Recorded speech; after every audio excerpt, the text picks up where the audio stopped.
एक दिन एक किसान अपने अंगूर के बगीचे में हल चला रहा था कि उसके हल का फाल किसी सख्त चीज से टकरा गया। उसने झुककर देखा तो वह तो एक बहुत ही बढ़िया ओखली थी। उसने उस ओखली को बाहर निकाल लिया और जब उसने उसकी मिट्टी साफ की तो देखा कि वह तो सोने की ओखली थी। उसने सोचा, ऐसी ओखली तो केवल एक राजा के पास ही होनी चाहिए, सो मैं इसको राजा को दे आता हूँ तो वह मुझे इसके बदले में अच्छा खासा इनाम देंगे। जब वह घर आया तो उसकी बेटी कैथरीन उसका इंतजार कर रही थी। किसान ने अपनी बेटी को उस दिन की मिली सोने की ओखली दिखाई और उसको बताया कि वह उसको राजा को देने जा रहा था। कैथरीन बोली, हाँ हाँ, इसमें क्या शक है, यह ओखली तो वाकई बहुत सुंदर है, जैसी कि इसको होना चाहिए। पर पिताजी, अगर आप इसको राजा के पास ले जाएंगे तो राजा तो इसमें कोई न कोई कमी निकाल ही देगा। वह कहेगा कि इसमें ये चीज़ नहीं है या इसमें वह चीज़ नहीं है और फिर आपको वह चीज़ उसको और देनी पड़ेगी। किसान बोला, और ज़रा ये तो बताना कि इसमें क्या चीज़ नहीं है और राजा को इसमें क्या कमी दिखाई देगी। ओ मेरी सीधी सादी बेटी, आप ज़रा इसको उसको देकर देखिएगा तो वह कहेगा, ओखली तो बड़ी भी है और सुंदर भी, पर इसका मूसल कहाँ है। किसान ने अपने कंधे उचकाए और बोला, एक राजा ऐसा बोलेगा, ऐसा तूने सोचा भी कैसे? तू क्या समझती हो कि क्या राजा तेरे जैसा बेवकूफ़ है? ये कहकर उसने उस ओखली को अपनी बगल में दबाया और सीधा राजा के महल की तरफ चल दिया। जब वह राजा के महल के दरवाजे पर पहुंचा तो पहले तो राजा के चौकीदारों ने उसको महल के अंदर ही नहीं घुसने दिया, पर जब उसने कहा कि वह राजा के लिए एक बहुत बढ़िया भेंट लेकर आया है तब कहीं जाकर उन्होंने उसको महल में घुसने दिया। वे उसको राजा के पास ले गए। किसान बोला, ओ राजा, मुझे अपने अंगूर के बगीचे में ये सोने की ओखली मिली तो मैंने सोचा कि इस ओखली को तो राजा के पास होना चाहिए, इसलिए मैं इसको आपके पास ले आया हूँ, अगर आप इसे रखना चाहें तो। राजा ने वह ओखली किसान से ले ली। उसको घुमा फिरा कर देखने के बाद में सिर हिलाकर बोला, यह ओखली तो बड़ी भी है और सुंदर भी, पर इसका मूसल कहाँ है? वह कैथरीन के शब्द ही बोला। किसान ने अपने सिर पर हाथ मारा और वह ये कहे बिना न रह सका, शब्द ब शब्द उसने ठीक ही अंदाज लगाया था। राजा ये सुनकर बोला, किसने क्या अंदाजा लगाया था? किसान बोला, माफ़ कीजिएगा राजा साहब, मेरी बेटी ने मुझसे कहा था कि जब आप यह ओखली राजा को देंगी तो राजा आपसे यही कहेगा और उसने मुझसे यही कहा था जो अभी आपने कहा, पर मैंने उसका विश्वास ही नहीं किया। राजा बोला, अरे तब तो तुम्हारी यह बेटी बड़ी होशियार लगती है। ऐसा करो कि तुम ये रुई ले जाओ और उसको बोलना कि वह मेरी सारी सेना के लिए इसकी कमीजें बना दे, पर उसको कहना कि वह ये काम जल्दी ही कर दे क्योंकि मुझे वे अभी चाहिए। किसान तो ये सुनकर हक्का बक्का रह गया, पर जैसा कि तुम जानते हो अब तुम राजा से बहस तो कर नहीं सकते ना, सो उसने वह ओखली तो वहीं छोड़ दी, रुई की वह छोटी सी गठरी उठाए और राजा को सिर झुकाकर अपने घर की तरफ चल दिया। वह सोच रहा था कि इस ओखली के बदले में कोई इनाम तो उसे क्या मिलता, धन्यवाद भी नहीं मिला और उल्टे राजा ने उसमें कमी भी निकाल दी और साथ में यह एक मुश्किल काम भी पकड़ा दिया। अब मेरी बेटी बेचारी यह सब कैसे करेगी? घर आकर वह कैथरीन से बोला, बेटी आज तू फंस गई, और उसने उसको राजा का हुक्म सुना दिया। कैथरीन बोली, पिताजी आप तो इतनी छोटी छोटी बातों पर परेशान हो जाते हैं। कहकर उसने पिता के हाथ से रुई की गठरी ले ली और उसको हिलाया।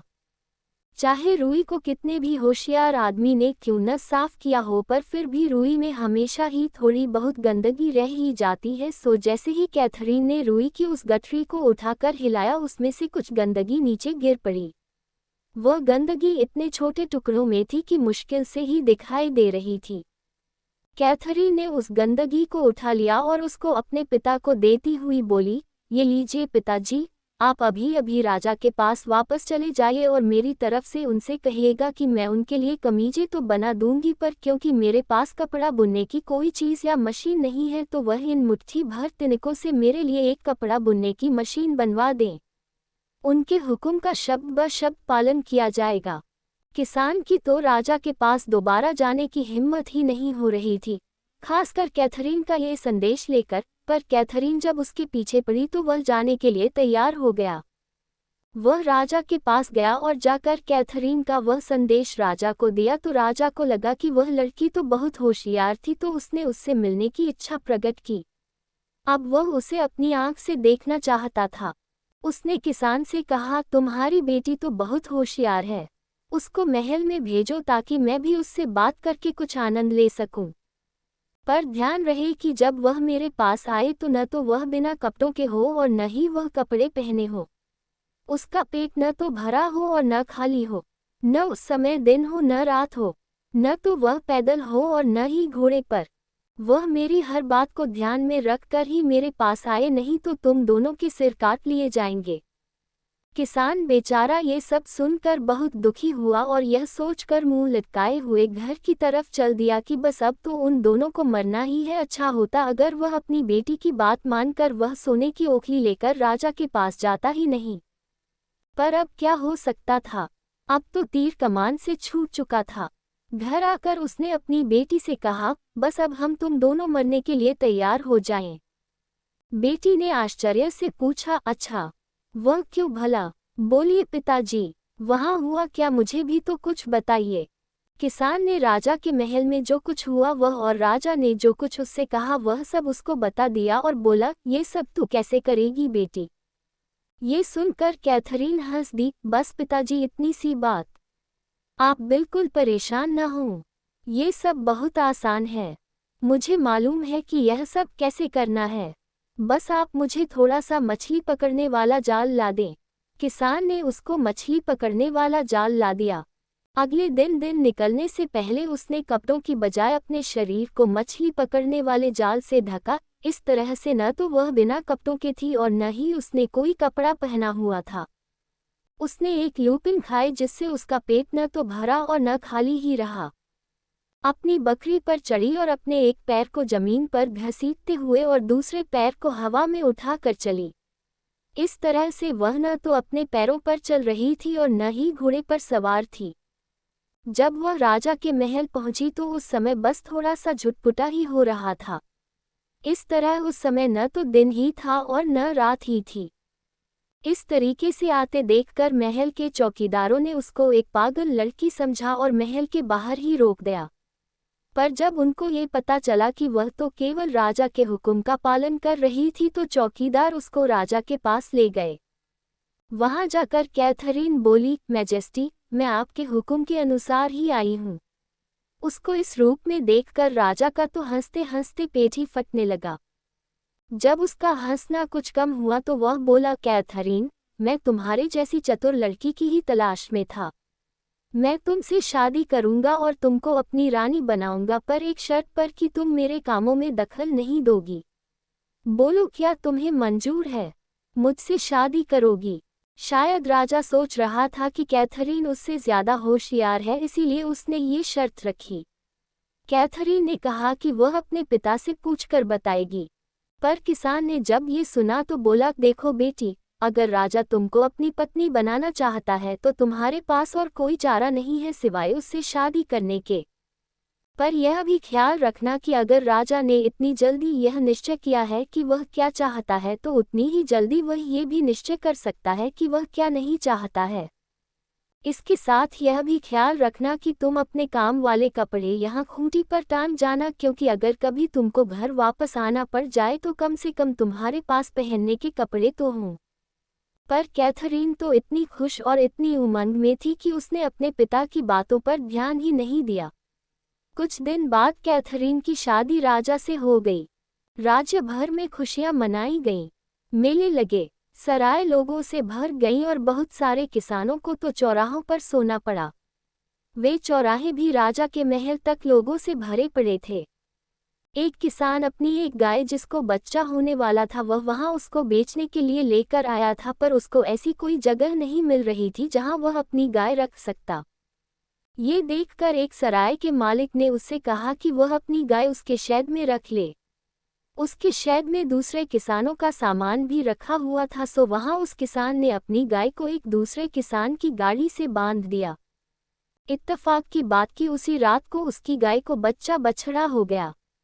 सुबह को गाय का मालिक अपने दोनों जानवरों को वहां से लेकर जाने लगा कि तभी उस गाड़ी का मालिक भी वहां अपनी गाड़ी ले जाने के लिए आ गया, जिसकी गाड़ी से गाय वाले ने अपनी गाय बांधी थी।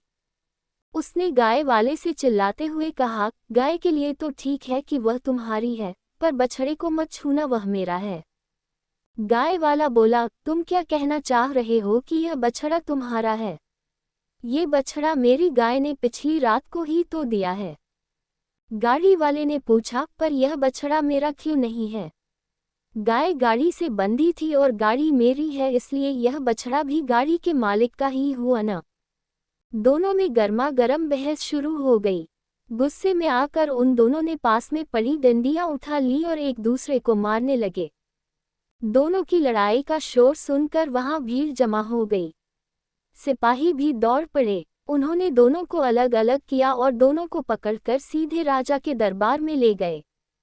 राजधानी की यह पुरानी रीति थी कि उन दिनों राजकाज में राजा की रानियां भी अपनी राय दे सकती थी, पर रानी कैथरीन के साथ परेशानी ये थी कि जब भी राजा कोई फैसला सुनाता था तो रानी उसका विरोध करती।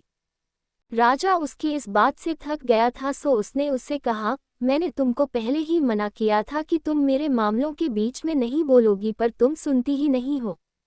आगे से तुम इस न्याय के दरबार में बिल्कुल नहीं बैठोगी। कैथरीन ने ऐसा ही किया। सो जब वे दोनों किसान उस न्याय के दरबार में लाए गए तब कैथरीन वहां नहीं थी। दोनों तरफ की बातें सुनकर राजा ने अपना फैसला सुनाया कि बछड़ा गाड़ी के साथ रहेगा। गाय के मालिक को यह फैसला बिल्कुल ही अन्यायपूर्ण लगा, पर वह कर ही क्या सकता था। राजा का फैसला आखिरी फैसला था। किसान को इस तरीके से परेशान देखकर सराय के मालिक ने उसको सलाह दी कि वह रानी के पास जाए, वही उसके लिए कोई आसान रास्ता निकालेगी। वह किसान महल गया और वहां जाकर एक नौकर से कहा, क्या मैं रानी साहिबा से बात कर सकता हूँ?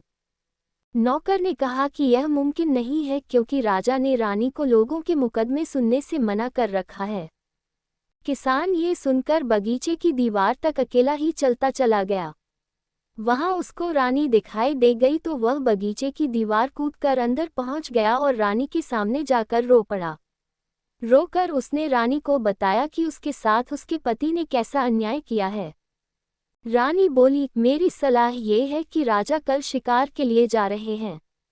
वह एक झील के पास शिकार करने जाएंगे। आजकल वह झील सूखी पड़ी रहती है, तो तुम ऐसा करना कि एक मछली पकड़ने का जाल अपनी कमर की पेटी से लटका लेना और उस सूखी झील में मछली पकड़ने का बहाना करना।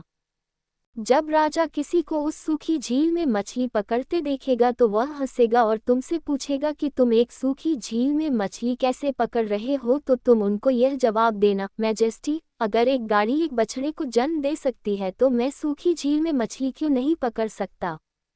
अगली सुबह वह किसान अपना मछली पकड़ने वाला जाल लेकर उस झील की तरफ चल दिया जहां राजा शिकार खेलने के लिए जाने वाला था। वह उस सूखी झील के किनारे बैठ गया और मछली का जाल उस झील के अंदर डालकर मछली पकड़ने का बहाना करने लगा। पहले वह उस जाल को झील में नीचे गिराता और फिर उसको ऊपर उठाता, जैसे कि वह उस जाल में फई मछली निकाल रहा हो। तभी वहां राजा अपने सैनिकों के साथ शिकार के लिए आ गए और उस किसान को उस सूखी झील में मछली पकड़ते देखा तो हंसकर बोले, भले आदमी, क्या तुम्हारा दिमाग खराब हो गया है जो तुम सूखी झील में मछलियां पकड़ रहे हो? किसान ने राजा साहब को वही जवाब दे दिया जो रानी ने उसे बताया था, मैजेस्टी, अगर एक गाड़ी एक बछड़े को जन्म दे सकती है तो मैं सूखी झील में मछली क्यों नहीं पकड़ सकता?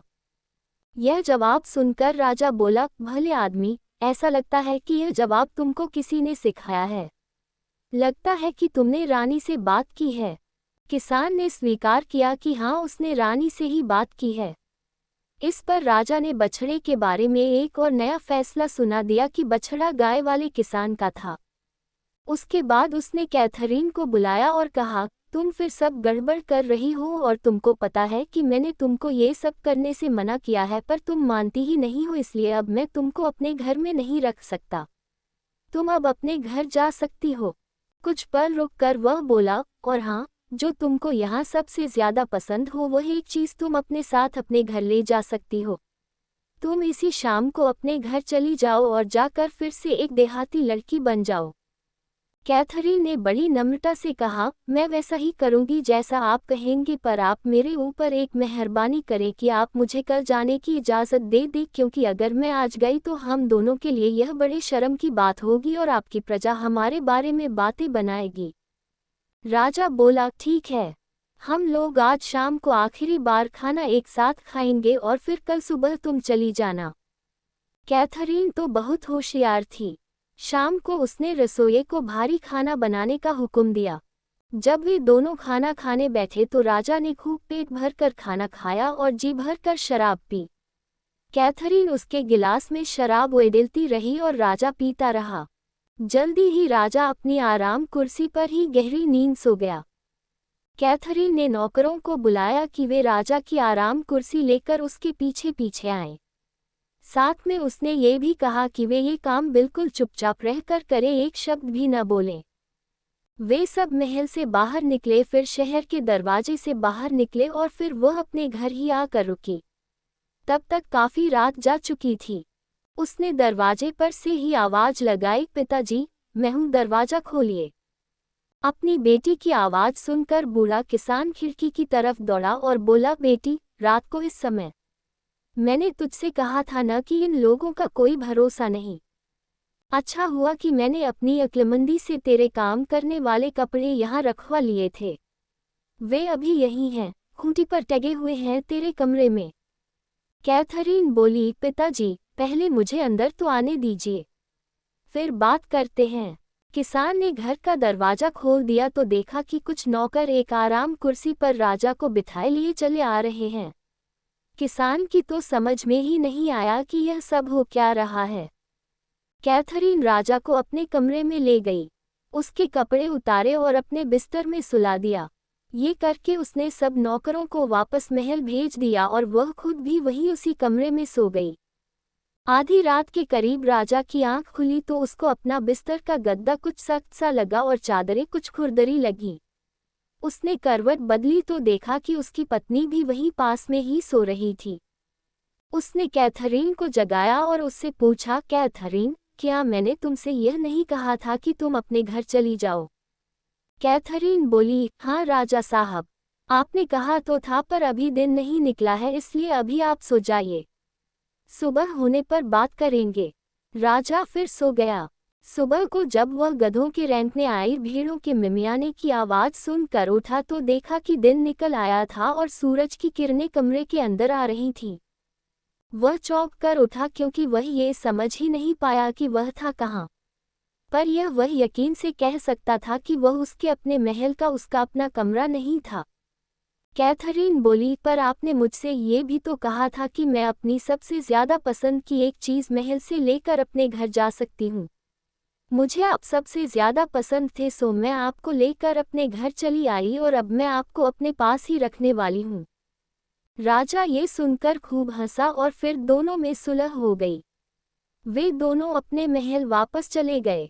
वे लोग अभी भी वहां रह रहे हैं और उसके बाद से राजा अपनी न्याय के दरबार में अपनी पत्नी के बिना नहीं बैठा। दोस्तों, आपको ये कहानी अगर अच्छी लगी हो तो लाइक और सब्सक्राइब कीजिए और बेल आइकॉन दबाएं।